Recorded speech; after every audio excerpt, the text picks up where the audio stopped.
Hi hello నమస్తే అందరికీ. ఇవాళ నేను కొబ్బరి పాలతో అన్నం అనమాట. మనం సండే వస్తే అస్తమాట్ బిర్యానీలు మసాలా ఫుడ్ కాకుండా మనం ఆల్రెడీ చికెన్ అలాంటివి చేసుకుంటాం కాబట్టి వాటిల్లో తినడానికి ఇలా ప్లెయిన్గా కొబ్బరి పాలతో రైస్ చేసుకుంటే చాలా టేస్టీగా ఉంటుంది. చాలా సింపుల్ కూడా, మీరే చెప్తారు. ఇది మా మదర్ చేసి చాలా ఫేమస్ అయ్యారు మా చుట్టుపక్కలంతా. ఇది వీడియోలో కూడా చూసి మీరు ఫేమస్ చేస్తారని అనుకుంటున్నాను.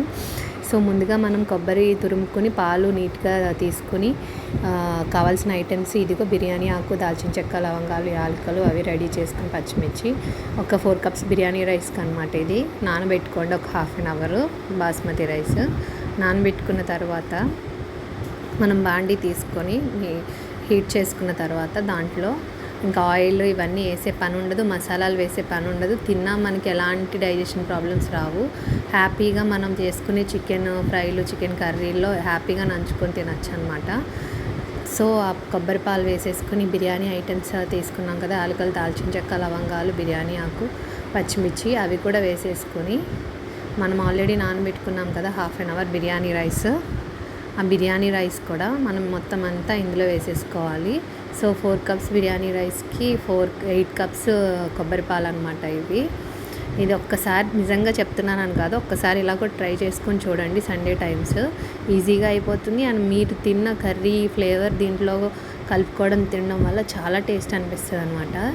అందులో మసాలాలు, బిర్యానీలో మసాలాలు హెవీ అయిపోతాయి. అలా కాకుండా ఇలా సైడ్ ప్లెయిన్గా తింటే చాలా బాగుంటుంది. సో ఇలా కొంచెం ఉడికిన తర్వాత ఒక నిమ్మకాయ మొత్తం పిండుకొని ఉప్పు అనేది ముందు వేసుకోవద్దు, ఎందుకంటే ఇరిగిపోతాయి పాలు. సో ఇలా మరిగిన తర్వాత 2 స్పూన్స్ గీ వేసుకోండి. గీ వేయడం వల్ల ఇంకా ఫ్లేవర్ బాగుంటుంది అనమాట. తర్వాత 2 స్పూన్స్ సాల్ట్, అంటే మీకు సరిపడా చూసుకొని వేసుకొని బాగా మిక్స్ చేసుకొని దమ్ పెట్టుకోండి ఒక 10 మినిట్స్ అంతే. చూసారు కదా, ఈ ఫ్లేవర్ అయితే, వాసన అయితే ఎంత బాగుందో.